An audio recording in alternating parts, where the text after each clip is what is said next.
Hello दोस्तों, कैसे हैं आप सब। उम्मीद है आप सब मस्त होंगे। तो आज हम लोग BSc second year third semester जो हमारा जूलॉजी का चल रहा था उसमें सेकेंड यूनिट चल रही थी, उसका लास्ट लेक्चर है आज का। फर्स्ट यूनिट में 4 लेक्चर आपको मिले हैं, उसमें पूरा कवर हो गया था process of transcription. Second unit था हमारा प्रोटीन सिंथेसिस सेकेंड बोलो या फिर उसको प्रोसेस ऑफ ट्रांसलेशन भी आप बोल सकते हो, क्योंकि प्रोटीन सिंथेसिस में 2 मेन प्रोसेस होते हैं। पहला ट्रांसक्रिप्शन जिसको प्रोटीन सिंथेसिस फर्स्ट के नाम से भी बोलते हैं यूनिट, और दूसरा होता है प्रोसेस ऑफ ट्रांसलेशन, उसको प्रोटीन सिंथेसिस सेकंड भी हम कह देते हैं। तो सेकंड यूनिट में 4 लेक्चर शायद हुए हैं, 5 लेक्चर। ये लास्ट लेक्चर है आपका सेकंड यूनिट का। इसमें जो टॉपिक आज हम डिस्कस करेंगे वो बहुत ही इंपॉर्टेंट है। क्वेश्चन तो 100% आप लिख के ले लीजिए कि यहाँ से तो जरूर आएगा। इससे पहले जो सेकंड यूनिट के लेक्चर हैं उसमें भी एक क्वेश्चन सब में बन सकता है, लेकिन ये तो लिख के रख लीजिए आप कि ये तो जरूर आएगा। इतना इम्पोर्टेंट टॉपिक है क्योंकि मेन प्रोसेस यही है प्रोटीन सिंथेसिस का। फर्स्ट यूनिट में और सेकेंड यूनिट के इतने लेक्चरों में जो 8 से 10 लेक्चर हो चुके हैं उसमें जितना कुछ हम पढ़े हैं उसका रिजल्ट यही है। जितनी चीज़ें हम समझे हैं उन सभी चीज़ों का रिजल्ट हमको अब प्राप्त होगा। तो ये बहुत ही ज़्यादा इम्पोर्टेंट टॉपिक है। तो आप लोग जानते तो हो ही, मेरा नाम है अमर सिंह यादव। हमारा और आपका प्यारा सा क्यूट सा channel BSc world Amar Singh, जिस पे आप ये लेक्चर देख रहे हो। अगर आप नए हो हमारे चैनल पे तो चैनल को सब्सक्राइब करिए, बेल आइकन को प्रेस करिए। अच्छा लगे वीडियो तो लाइक भी कर देना। तो स्टार्ट करते हैं टॉपिक। यहाँ पे थोड़ा सा लिख दूँ कि ये बीएससी सेकेंड ईयर का लेक्चर है, third semester unit 2, unit second है process of translation. Process of translation Hindi में इसको हम बोलते हैं रूपांतरण की प्रक्रिया या अनुवादन की प्रक्रिया। अनुवादन की प्रक्रिया, अनुवादन भी बोलते हैं इसको, स्थानांतरण भी बोलते हैं, रूपांतरण भी बोलते हैं। क्यों बोलते हैं सारी चीजें आगे हम भी बताएंगे, जब डिस्कस करेंगे तो आपको ऐसे ही पता चल जाएगा। तो अगर हम बेसिक से बात करें, फर्स्ट यूनिट से लेकर चले जितने भी लेक्चर हुए हैं, तो हम स्टार्ट कहाँ से किए थे? ट्रांसक्रिप्शन से। ट्रांसक्रिप्शन से भी पहले एक प्रोसेस होता है रिप्लिकेशन। तो बेसिक से थोड़ा 2 मिनट में आपको बताऊंगा, तो यहाँ आएंगे तुरंत तो समझ में आएगा चीज। जैसे आपको पता है डीएनए का मैंने स्ट्रक्चर भी बताया था, फाइन स्ट्रक्चर ऑफ जीन, ये भी आपने पढ़ लिया है। डीएनए एक छोटा सा, मान लो कोई एक सेगमेंट है डीएनए का, इसमें बेस पेयर होंगे adenine, thymine, cytosine, guanine. Uracil तो होगा नहीं डीएनए में, या यूरेसिल भी होगा? कमेंट बॉक्स में बताना आप लोग, डीएनए में यूरेसिल होता है या नहीं होता है। तो ये एक छोटा सा सेगमेंट है डीएनए का। डीएनए में इंफॉर्मेशन होती है, सूचना होती है एक पीढ़ी से दूसरी पीढ़ी में पहुंचाने के लिए। ये मैटरनल और पैटर्नल है, मतलब हमारे मम्मी पापा से मिला हुआ जो डीएनए है वो हमारे अंदर है। इसमें सूचनाएं है कि किस टाइप की प्रोटीन बनेगी। जैसे सबकी हाइट अलग अलग है, कुछ लोगों की छोटी होती है, कुछ लोगों की बड़ी होती है। क्यों होती है? जो डीएनए है इसमें जो इंफॉर्मेशन है उसके अकॉर्डिंग प्रोटीन का सिंथेसिस होगा। वही तो यहाँ पे पढ़ेंगे कैसे प्रोटीन बनेगा। तो जिस इंफॉर्मेशन के अकॉर्डिंग प्रोटीन बनेगा वो प्रोटीन निर्धारित करेगा कि आपकी हाइट कितनी होगी। समझ रहे? किसी की आंखें बहुत सुनहरी होती हैं, सुंदर होती हैं, किसी का दूसरे टाइप की होती है, किसी का कलर ब्लैक होता है। तो अलग अलग टाइप की, जैसे स्किन का कलर है ये भी अलग अलग होता है। तो ये जो डीएनए है, डीएनए पे प्रेजेंट जीन जो होते हैं वही इन सारे कैरेक्टर को कंट्रोल करते हैं। किसके थ्रू? प्रोटीन सिंथेसिस के थ्रू। क्योंकि सीधे तो ये कंट्रोल नहीं करते हैं, ये असल में किसी भी चीज को कंट्रोल करने के लिए प्रोटीन बना देते हैं और वो प्रोटीन वैसा ही कैरेक्टर डेवलप कर देता है। हर लेक्चर में मैं आपको बताता हूँ कि हमारे बॉडी में जितने भी फंक्शंस हो रहे हैं, वाइटल एक्टिविटी जितनी भी हैं, वो सभी मेनली प्रोटीन पे डिपेंड है। वो सब प्रोटीन से ही हो रही है। जितने एंजाइम्स हमारे बॉडी में काम करते हैं एक्सेप्ट राइबोजाइम। राइबोजाइम को छोड़ के जितने भी एंजाइम हैं सभी प्रोटीन के बने। हार्मोन्स भी स्टेरॉइड और प्रोटीन के होते हैं, तो मेनली प्रोटीन के ही हुए। कुछ हार्मोन्स होते हैं जैसे सेक्स हार्मोन्स या और कुछ हैं थायरोक्सिन वगैरह, तो वो स्टेरॉइड नेचर के होते हैं, लिपिड के। बाकी सब प्रोटीन के बने हैं। तो मेन जो हमारे अंदर फंक्शन करने वाले मॉलिक्यूल हैं वो प्रोटीन है, प्रोटीन के डेरिवेटिव। इसीलिए किसी भी कैरेक्टर के लिए, स्किन का कलर हो, हमारी हाइट हो, कोई भी चीज़ है, ये सब कहीं ना कहीं प्रोटीन पे डिपेंड करते हैं। और वो प्रोटीन कैसा प्रोटीन बनेगा उसकी सूचना डीएनए के पास है। तो जब फाइन स्ट्रक्चर ऑफ डीएनए हम डिस्कस किए थे, तो डीएनए ये जो है इसका वो रीजन जो किसी पार्टिकुलर प्रोटीन को बनाने के लिए रिस्पॉन्सिबल है उसको हम जीन बोलते हैं। जैसे डीएनए में पूरा डीएनए प्रोटीन को नहीं बनाता है। मान लो इतना पार्ट डीएनए का एक प्रोटीन को बना रहा है, फिर इतना पार्ट एक प्रोटीन को बना रहा है, तो इसको हम बोलेंगे जीन। ये क्या है? जीन है, ये जीन है। तो ये आगे क्या बनाएगा? प्रोटीन बनाएगा। अब सबसे पहले मान लो एक डीएनए है, तो एक डीएनए से कितना बन जाएगा हमारे पास प्रोटीन? बहुत कम प्रोटीन बनेगी। इसलिए एक प्रोसेस होता है रेप्लिकेशन। क्या होता है? रेप्लिकेशन। रेप्लिकेशन जिसको हम हिंदी में बोलते हैं प्रतिकृतिकरण। प्रतिकृतिकरण। इससे क्या होता है? डीएनए से डीएनए का फॉर्मेशन होता है। डीएनए से डीएनए का ही फॉर्मेशन हो जाता है प्रतिकृतिकरण के थ्रू। क्यों होता है? कि प्रोटीन काफ़ी मात्रा में चाहिए, इसलिए बहुत सारे डीएनए कॉपी कर लिए जाते हैं। डीएनए की कॉपी की ही ये मैकेनिज्म है, प्रोसेस है रेप्लिकेशन। जब बहुत सारे डीएनए हमारे पास प्रेजेंट होते हैं सेल के अंदर, ये सारा काम कहाँ हो रहा है? सेल के अंदर, न्यूक्लियस के अंदर हो रहा है। समझ रहे हो ना? ये सारी चीज़ें आप सेल वाली जो है फर्स्ट सेमेस्टर में पढ़ चुके हो। ये न्यूक्लियस होता है, इसमें इसके अंदर न्यूक्लियोलस होता है, यहाँ पे क्रोमोसोम है, उसी पे डीएनए लिपटा हुआ, वही सारा प्रोसेस चल रहा है सेल के अंदर न्यूक्लियस में। ये सेल है और ये न्यूक्लियस, ठीक।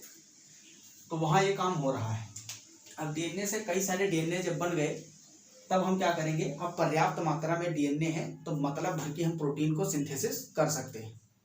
तो इस डीएनए से हम एमआरएनए बनाते हैं, क्योंकि सीधा डीएनए से तो हम बना नहीं सकते हैं प्रोटीन। पहले डीएनए से बनाएंगे एमआरएनए। तो उस प्रोसेस को बोलते हैं ट्रांसक्रिप्शन। ट्रांसक्रिप्शन, ठीक। ट्रांसक्रिप्शन या अनुलेखन, हिंदी में बोलते हैं अनुलेखन। अनुलेखन के थ्रू हम क्या करेंगे? इस डीएनए से बनाएंगे एमआरएनए। ये क्या है? एमआरएनए। इसमें कोडोन होंगे, जैसे कि जी, यू, सी, ए, यू, जी, सी, ए। इस तरह से कुछ भी कोडोन हो सकता है। मतलब कुछ भी क्या, जो प्रोटीन बनाना होगा उसी के अकॉर्डिंग डीएनए से एमआरएनए बनेगा। तो डीएनए से जो कॉपी होके आएंगे वही इसमें कोडोन्स होंगे। अब ये जो एमआरएनए बन गया है, इससे हमको प्रोटीन बनाना है। अब तीन के कोडोन पढ़ के इस पे अमीनो एसिड जोड़ के पॉलीपेप्टाइड, मतलब प्रोटीन की एक पॉलीपेप्टाइड की एक चेन बनानी है, अमीनो एसिड की चेन। और उससे क्या बनेगा? प्रोटीन का फॉर्मेशन होगा। फिर आगे हम बताएंगे कि प्रोटीन जो बन जाती है, इसमें जो बनेगी ये अमीनो एसिड जुड़े हुए हैं, ये पॉलीपेप्टाइड चेन बनाएगी। फिर इसका संसाधन होगा, प्रोसेसिंग।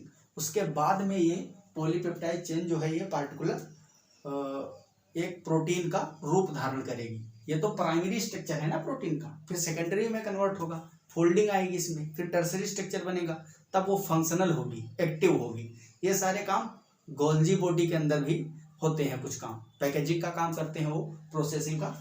तो वो तो खैर बाद की बात है, पहले हम प्रोटीन सिंथेसिस पढ़ते हैं। अब ये जो एमआरएनए बना है, इस एमआरएनए से हम क्या बनाएंगे? प्रोटीन। क्या बनाएंगे? प्रोटीन। तो अभी तक हम यही जितने भी लेक्चर फर्स्ट और सेकंड यूनिट के हुए हैं, इसके प्रोसेस के बारे में पढ़े हैं। पहले हम डीएनए से डीएनए के कई सारी कॉपी बना लेते हैं, फिर उसका ट्रांसक्रिप्शन करते हैं, अनुलेखन, जिससे कि हम mRNA बनाते हैं। फिर उसके बाद में ट्रांसलेशन के थ्रू, ये ट्रांसक्रिप्शन है, और जो mRNA से प्रोटीन सिंथेसिस का प्रोसेस उसको हम ट्रांसलेशन बोलते हैं, ट्रांसलेशन, ठीक, प्रोसेस ऑफ ट्रांसलेशन। तो पहली यूनिट में हमको ट्रांसक्रिप्शन पढ़ना था, इसको हम पढ़ लिए हैं। फाइन स्ट्रक्चर ऑफ जीन पढ़े थे, क्या होता है जीन अच्छे से समझाया था मैंने। ट्रांसक्रिप्शन में जो जो प्रोसेस होते हैं, initiation, elongation, termination, prokaryote eukaryote दोनों में मैंने अच्छे से बताया है। 4 लेक्चर पढ़े हुए हैं, आप लोग नहीं देखें तो देख लेना। इसके बाद में हम mRNA का फॉर्मेशन वहीं पे कर लिए थे फर्स्ट यूनिट में ही, लास्ट लेक्चर तक। इस mRNA से प्रोटीन का जो बनाना है, ट्रांसलेशन, ये प्रक्रिया हमको सेकेंड यूनिट में पढ़ना था। तो इसको पढ़ने से पहले जेनेटिक कोड क्या होता है ये समझना आवश्यक था। तो पहला लेक्चर जेनेटिक कोड का हो गया, आप लोग देखे होंगे, समझ में आ गया होगा कि जेनेटिक कोड के क्या क्या फीचर होते हैं, ठीक। उसके बाद में इस ट्रांसलेशन में जो जो चीज़ें इन्वॉल्व हैं, जैसे कि आरएनए का इसमें काम होता है, टीआरएनए, आरआरएनए, mRNA का तो काम होगा ही, क्योंकि यही तो प्रोटीन बनाएगा। तो इन तीनों टाइप के आरएनए के बारे में आपको लेक्चर मिला। इसमें देखो ये जो यूनिट दिख रही है, ये और ये बड़ा सा, ये राइबोसोम है। तो राइबोसोम की भी जरूरत थी, तो उस पर भी आपको लेक्चर मिल गया। सारी चीजें कंप्लीटली हो चुकी हैं। किस तरह से टीआरएनए का स्ट्रक्चर जो है डिटेल में, क्लोवर लीफ लाइक स्ट्रक्चर, वो कल ही आपको लेक्चर मिला है। तो सारी चीजें आप समझ चुके हो, अब केवल प्रोसेस पढ़ना है। जो ट्रांसलेशन है, इसका इनिशिएशन, फिर इलोंगेशन, फिर उसके बाद में टर्मिनेशन, इन तीनों प्रोसेस के बाद में आपकी यूनिट खत्म हो जाएगी, प्रोटीन का सिंथेसिस भी हो जाएगा। तो आई होप ये सारी चीजें आपको समझ में आ गई होंगी। स्टेप बाय स्टेप लेक्चर देखोगे तो और अच्छे से समझ में आ जाएंगी। अब हम बात करते हैं सीधे कि जो ये mRNA है, इससे किस तरह से प्रोसेस के थ्रू प्रोटीन का फॉर्मेशन होता है। तीनों स्टेप को अच्छे से समझेंगे। इनिशिएशन मतलब प्रारंभ कैसे होता है, फिर इलोंगेशन मतलब दीर्घीकरण, पॉलीपेप्टाइड की चेन कैसे दीर्घीकृत होती है, फिर उसके बाद में किस तरह से स्टॉप हो जाता है प्रोसेस, तो प्रोटीन जो है पॉलीपेप्टाइड चेन वो यहाँ से मुक्त हो जाती है। तो इसको आप लोग नोट करें, नोट करना चाहते हैं अगर। वैसे तो ये लेक्चर इससे पहले हो चुके हैं फर्स्ट यूनिट में। आप लोगों को नोट्स साथ साथ बनाने बहुत ही आवश्यक है, फायदा आपका ही होगा। अगर नोट्स नहीं बनाओगे तो इसमें आपका घाटा, मेरा कुछ नहीं जाता। हमको पढ़ाना, हम पढ़ा रहे हैं आपको।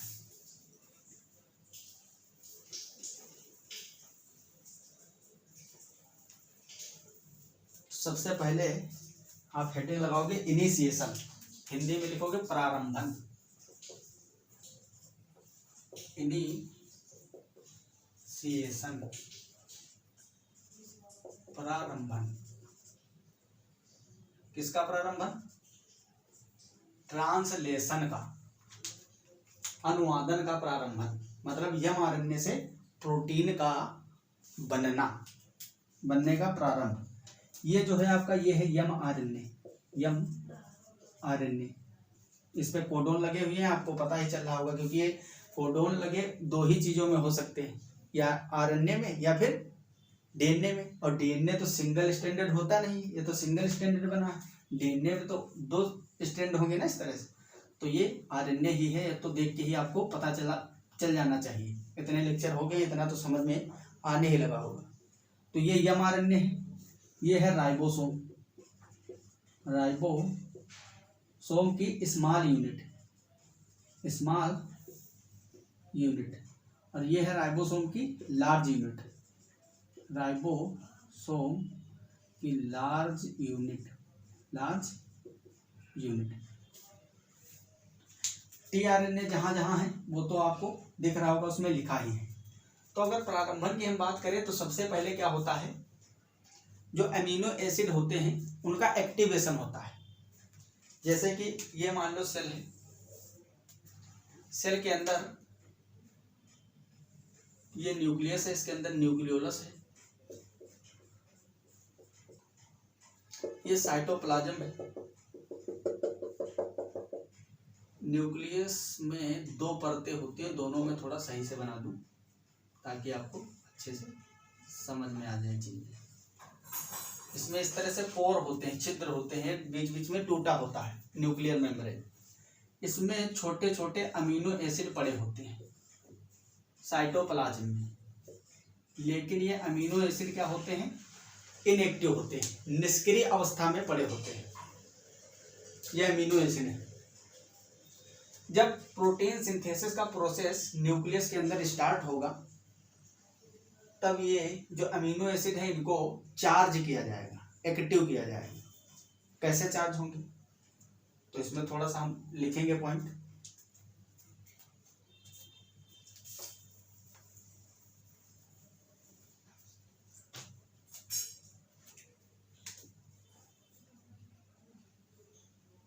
प्रारंभ में मतलब स्टार्टिंग में अमीनो एसिड इनएक्टिव फॉर्म में प्रेजेंट होते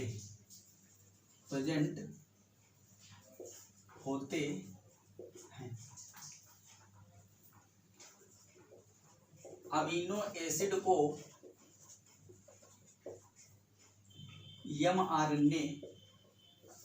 mRNA के कूट से जुड़ने के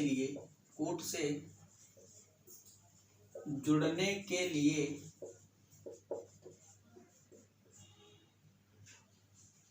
सक्रिय होना आवश्यक है, सक्रिय होना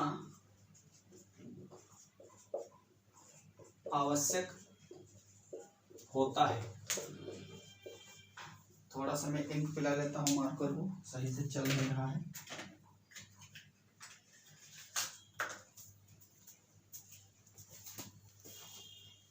अक्षर उतने अच्छे दिख नहीं रहे।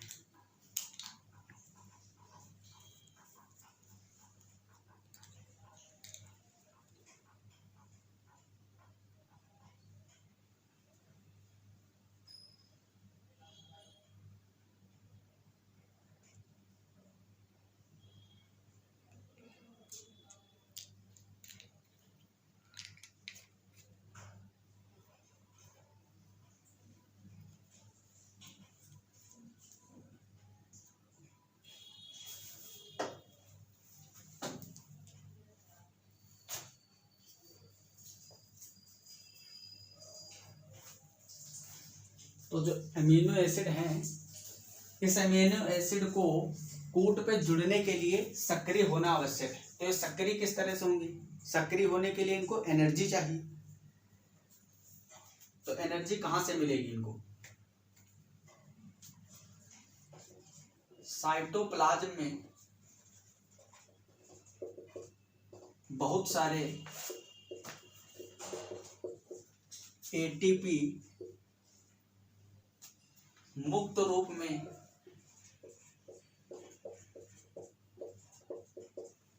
प्रेजेंट होते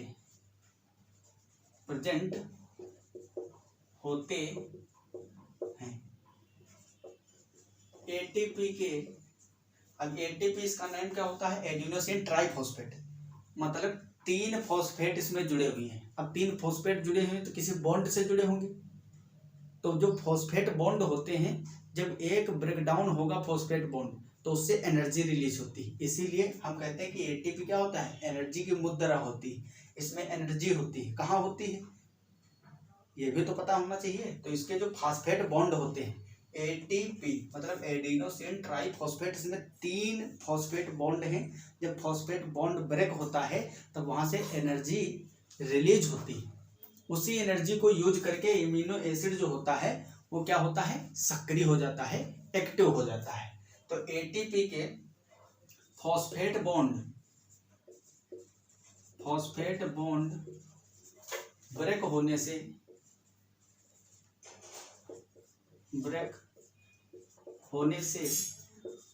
अमीनो एसिड को एनर्जी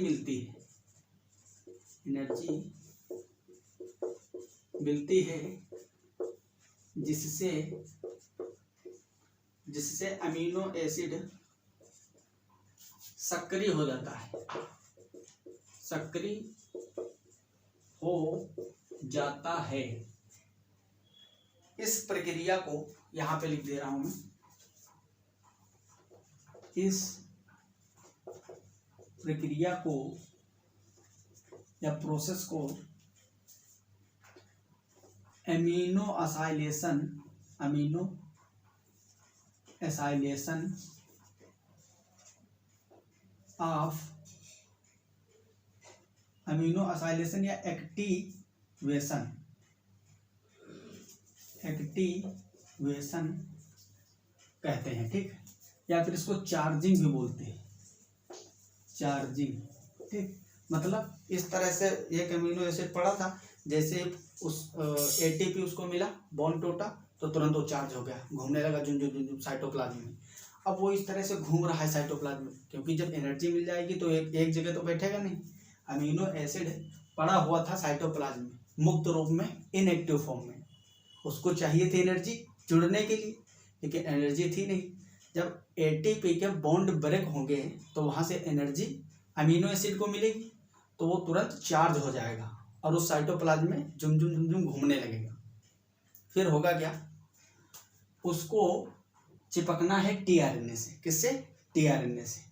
क्योंकि अमीनो एसिड, इससे पहले वाले लेक्चर इसीलिए इम्पोर्टेंट है, मैंने बताया था अमीनो एसिड में कोई ऐसा स्पेसिफिक स्ट्रक्चर नहीं होता है कि वो सीधा एमआरएनए से जुड़ सके, इसलिए मीडियम का काम करता है टीआरएनए, इसीलिए इसको एडाप्टर मॉलिक्यूल बोलते हैं, अनुकूलक अणु। तो अमीनो एसिड पहले टीआरएनए से जुड़ेगा और टीआरएनए के माध्यम से ये एमआरएनए पे जुड़ेगा, क्योंकि टीआरएनए में दो साइट मैंने बताया था। एक साइट होती है अमीनो एसिड एक्सेप्टर, जहाँ पे अमीनो एसिड जुड़ते हैं। दूसरी साइड जो होती है टीआरएनए की, उसको हम बोलते हैं एंटीकोडोन फंदा, एंटीकोडोन लूप, जो कि एमआरएनए के कोडोन का कंप्लीमेंट्री होता है, ठीक। तो ये टीआरएनए है। टीआरएनए का स्ट्रक्चर मैंने कल बताया था, कुछ इस तरीके से होता है,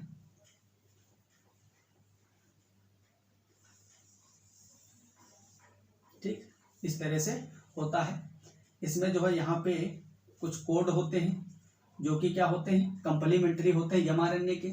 यहाँ पे अमीनो एसिड जुड़ जाता है, तो ये एंटीकोडोन फंदा और ये अमीनो एसिड एक्सेप्टर एंड होता है। तो इसमें दो पार्ट होते हैं। टीआरएनए जो है वो इनएक्टिव अमीनो एसिड को नहीं जोड़ पाता है। जब अमीनो एसिड एक्टिव होगा तभी वो टीआरएनए से जुड़ेगा। और दूसरी बात, अब अमीनो एसिड कई सारे टाइप के हैं। इसी तरह से मैंने कल वाले लेक्चर में भी बताया था कि जो टीआरएनए होते हैं ये भी स्पेसिफिक होते हैं, अलग अलग प्रकार के टीआरएनए होते हैं। जैसे देखो, वेलिन के लिए टीआरएनए ये है, एएसएन इसके लिए ये है, एलानिन के लिए दूसरा टीआरएनए, यहाँ पे देखो टीआरएनए दूसरा। तो ये सब अलग अलग टाइप के हैं।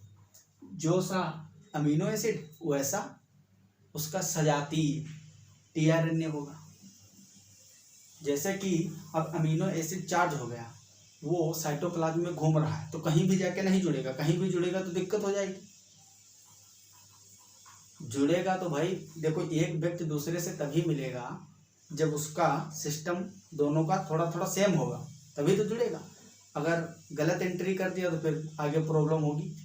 जैसे कि उदाहरण तौर पे आप ले सकते हो, जानते ही हो, बहुत ही महान है, उनके बारे में नहीं बताएंगे, वरना मतलब वैसे समझ सकते हो उदाहरण के तौर पे आप, कि गलत व्यक्ति से जुड़ेगा तो फिर आगे प्रोसेस बंद हो जाएगा।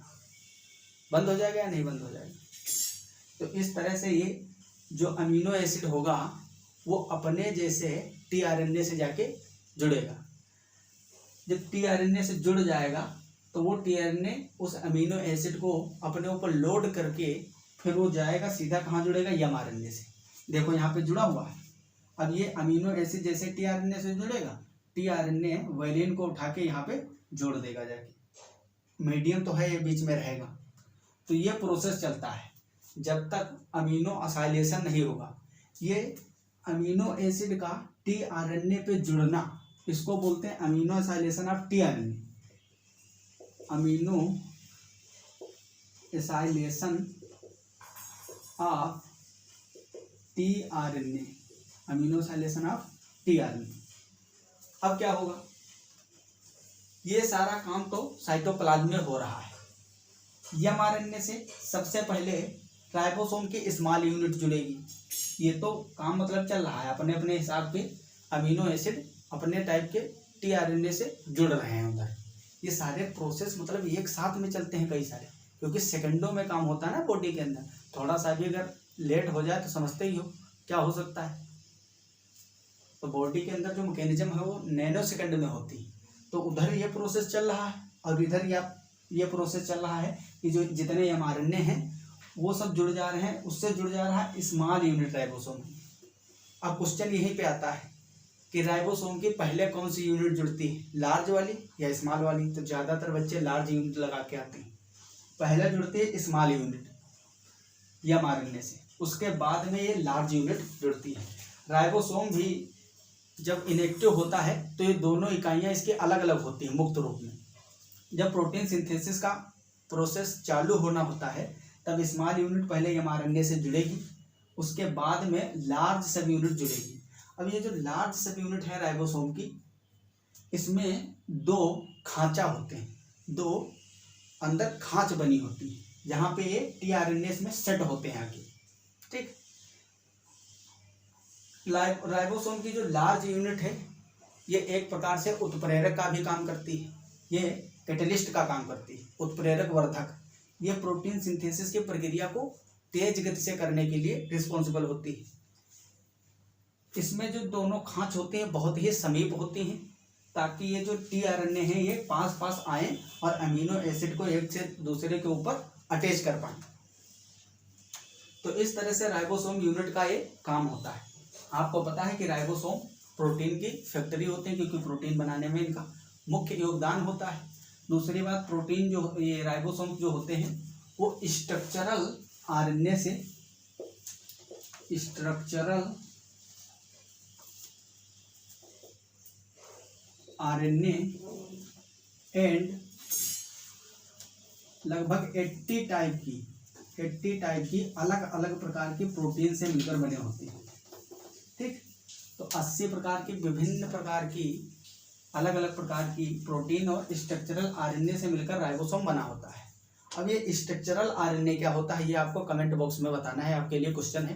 अगर इससे पहले के लेक्चर आप सभी देख रहे होंगे तो करेक्ट जवाब दे सकेंगे, क्योंकि मैंने बताया है आरएनए तो 3 ही टाइप के हैं, आरआरएनए, टीआरएनए, एमआरएनए, लेकिन इनके कई सारे नाम हैं। आपसे क्वेश्चन सीधा 1 नंबर में पूछता है कि स्ट्रक्चरल आरएनए किसको कहते हैं, पूछ लेगा एडोप्टर आरएनए मॉलिक्यूल कौन है, जैसे टीआरएनए बताया था ना मैंने, तो उसी तरह से स्ट्रक्चरल आरएनए किसको बोलते हैं। ये मैंने कई बार पढ़ाया है, आपको इसी यूनिट में पढ़ाया हूँ। तो स्ट्रक्चरल आरएनए किसको बोलते हैं, एमआरएनए, टीआरएनए, आरआरएनए किसको बोलते हैं, आपको बताना है कमेंट बॉक्स में। तो राइबोसोम की तो बात खत्म होगी। अब जब प्रारंभन होगा तो यहाँ ये राइबोसोम की दोनों यूनिटें जुड़ जाएंगी और अमीनो एसिड भी टीआरएनए से जुड़ चुका है। अब सबसे पहले प्रारंभन कहाँ से होगा, और दूसरी बात, ये जो राइबोसोम की छोटी वाली यूनिट है ये सबसे पहले जुड़ती है तो कहाँ जुड़ती है, ये वहीं जुड़ेगी जहाँ प्रारंभन कोड होगा। एमआरएनए में जहाँ पे प्रारंभन कोड होगा AUG, जहाँ पे इसको आप लोग थोड़ा नोट कर लीजिए। इधर वाला तो मैं लिखवा देता हूँ क्योंकि इम्पोर्टेंट पॉइंट है, आप लोग नोट्स बना लोगे तो आगे आपको हेल्प करेंगे एग्जाम में।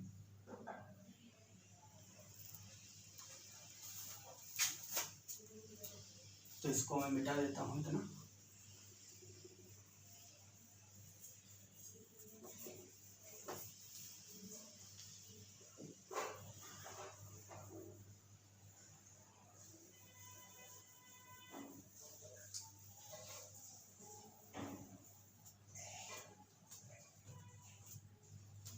इसमें लिखेंगे अगले पॉइंट में प्रोटीन सिंथेसिस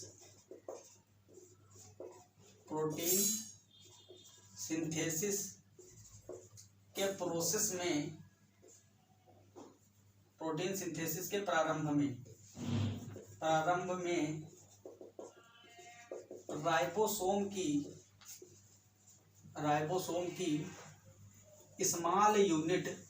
स्मॉल यूनिट सर्वप्रथम एमआरएनए के प्रारंभन कोट AUG से बाइंड करती है। इसके बाद राइबोसोम की लार्ज यूनिट बाइंड करती है। लार्ज यूनिट में दो खांच होती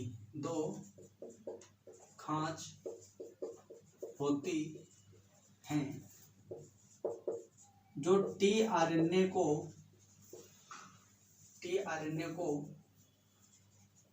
काफी पास रखने में मदद करती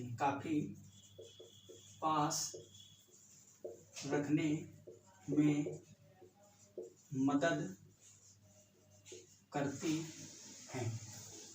तथा राइबोसोम की लार्ज यूनिट उत्प्रेरक का कार्य भी करती है।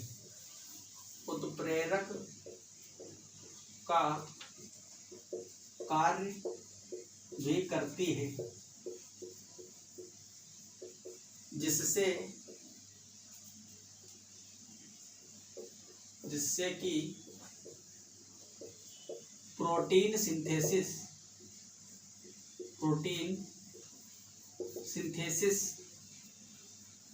की प्रक्रिया तेज गति से हो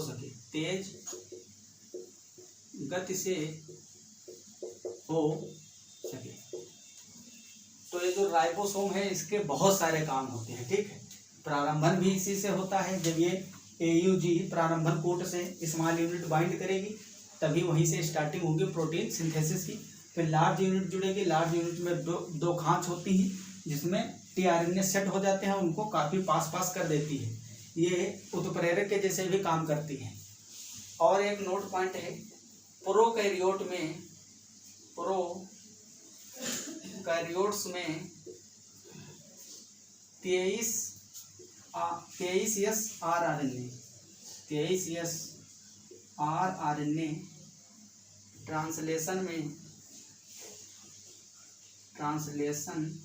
में उत्प्रेरक का काम करता है। उत्प्रेरक का काम करता है और इसी 23S rRNA को 23S rRNA को राइबोजाइम बोलते हैं। राइबोजाइम एंजाइम कहते हैं क्योंकि एंजाइम का काम होता है उत्प्रेरक। एंजाइम उत्प्रेरक ही तो होते हैं, प्रोसेस को बढ़ा देते हैं, गति को। तो प्रोकैरियोट्स में 23S rRNA ट्रांसलेशन में उत्प्रेरक का काम करता है, इसीलिए 23S rRNA को राइबोजाइम एंजाइम कहते हैं। राइबोजाइम एंजाइम कुछ और नहीं, RNA ही होता है। 23S rRNA। अब ये प्रोसेस स्टार्ट हो गया। अब किस तरह से अब देखो, ये तो इनिशिएशन हो गया, प्रारंभन। अब अगली हेडिंग आप लगाओगे इसमें इलोंगेशन, मतलब दीर्घीकरण। स्टार्टिंग वाला तो काम हो चुका है, अब आगे कैसे प्रोसेस बढ़ेगा, यह है इलोंगेशन या दीर्घीकरण।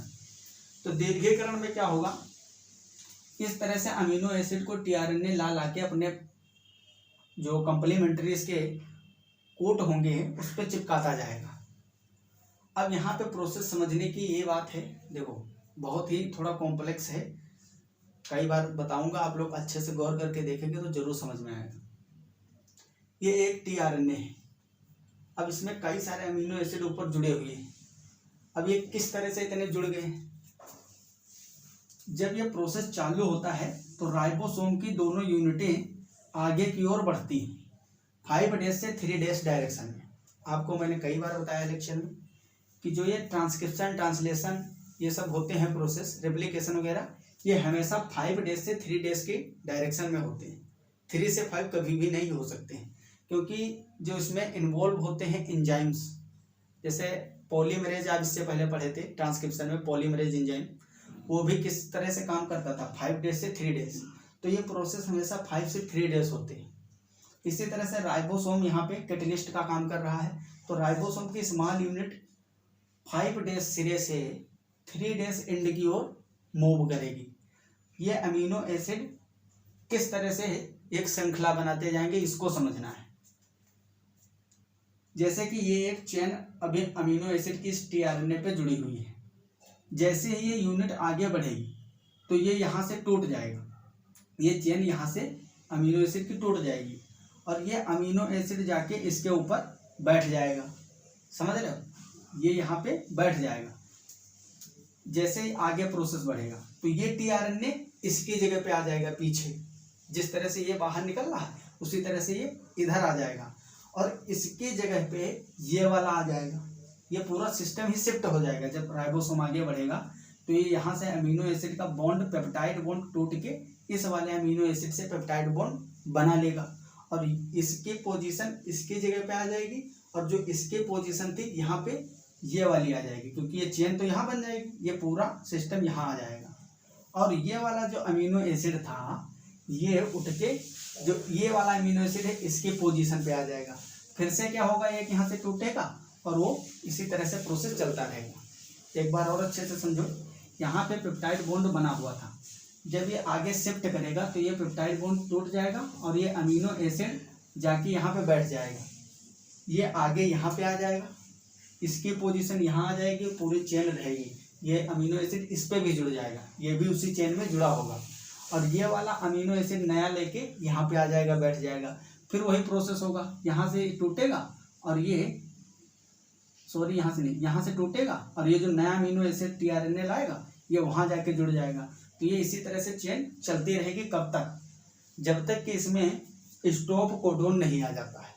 तो जब स्टॉप कोडोन आएगा तब ये प्रोसेस बंद हो जाएगा, उसी को बोलते हैं टर्मिनेशन। आपको कुछ इंपॉर्टेंट बातें मैं नोट करा दूं, इसको आप नोट करिए।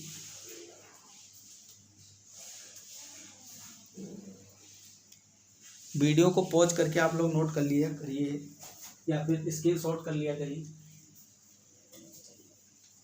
ये जो एमआरएनए होता है इसमें भी कई सारे ऐसे खंड होते हैं, छोटे छोटे सेगमेंट होते हैं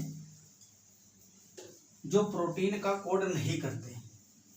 कॉन्टिन्यूस पूरे एमआरएनए में भी नहीं होता है। जैसे डीएनए में नहीं बताया था अभी कि कुछ पार्टिकुलर रीजन होते हैं जो जीन होते हैं, पूरा डीएनए जीन नहीं होता है, लेकिन सभी जीन डीएनए होते हैं, क्योंकि जीन तो डीएनए से ही बना है ना, डीएनए का ही पार्ट। लेकिन पूरा डीएनए जीन हो ये जरूरी नहीं है। ये जो एमआरएनए है इसमें कुछ स्थान ऐसे होते हैं जो ट्रांसलेशन का काम नहीं करते हैं। लिखेंगे एमआरएनए या मैसेंजर आरएनए का कुछ पार्ट ट्रांसलेशन में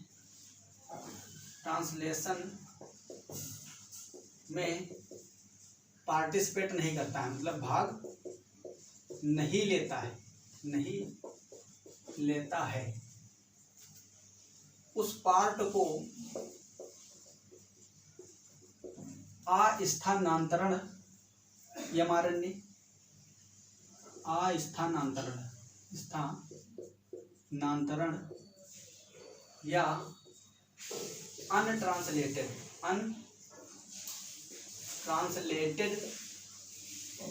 हिंदी में इसको शॉर्ट में लिखते हैं यूटीआर। आप पढ़े होंगे कहीं ना कहीं यूटीआर। यूटीआर मतलब अनट्रांसलेटेड आरएनए, अनट्रांसलेटेड आरएनए भी कहते हैं। ये जो यूटीआर है ये प्रेजेंट कहाँ होते हैं, तो अगले पॉइंट में लिखेंगे यूटीआर मतलब अनट्रांसलेटेड आरएनए, जो प्रोटीन सिंथेसिस में पार्टिसिपेट नहीं करते हैं, जिनमें कोई भी कोडोन अमीनो एसिड को नहीं जोड़ते हैं। यूटीआर मुख्यतया इनिशिएशन कोडोन इनिशिएशन कोडोन मतलब AUG से पहले तथा टर्मिनेशन कोडोन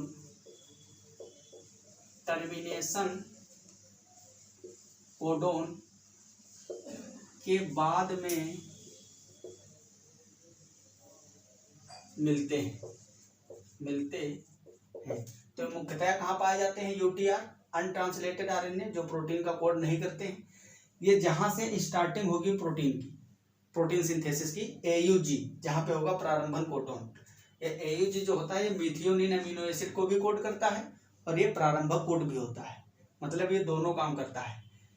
तो जहाँ पे भी ऐसे क्वेश्चन आ जाता है कि एक बैक्टीरिया है उसमें मिथियोनिन का सिक्रेशन मतलब मिथियोनिन अमीनो एसिड का फॉर्मेशन नहीं होता है, फिर नीचे लिखा है उसी बैक्टीरिया में प्रोटीन का सिंथेसिस होता है स्टेटमेंट वाले, तो आप मतलब कौन सा गलत है कौन सही है? तो ऐसा हो ही नहीं सकता कि अगर किसी ऑर्गेनिज्म के अंदर प्रोटीन का सिंथेसिस हो रहा है तो उसमें मिथियोनिन तो 100% बनेगा, क्योंकि प्रोटीन सिंथेसिस के लिए प्रारंभक कोड कौन है? AUG। जब तक ये नहीं होगा प्रोटीन सिंथेसिस हो नहीं सकता, और अगर ये होगा तभी प्रोटीन सिंथेसिस होगा। तो ये तो मिथियोनिन को ही कोड करता है।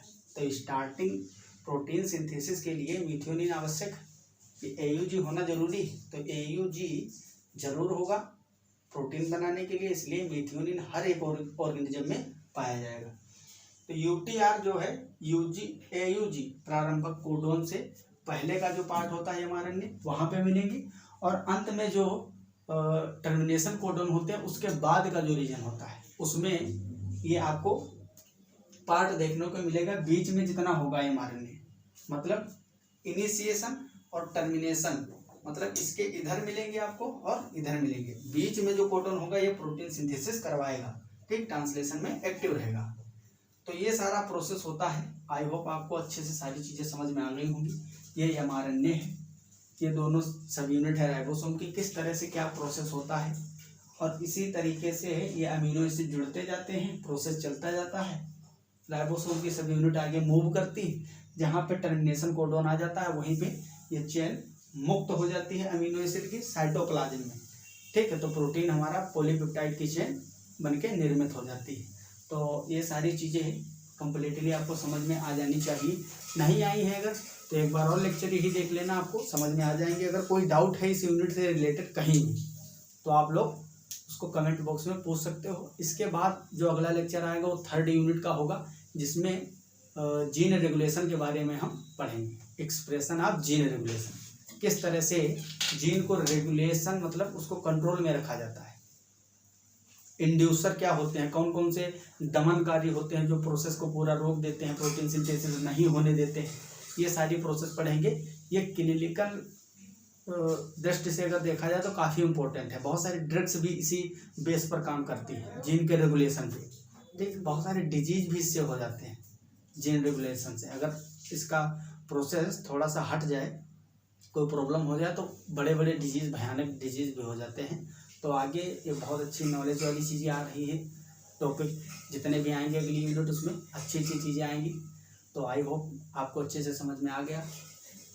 मिलते हैं हम अगले टॉपिक के साथ अगले लेक्चर में। तब तक के लिए okay bye, all the very best. पढ़ाई करते रहो। बाय बाय, जय हिंद, जय भारत।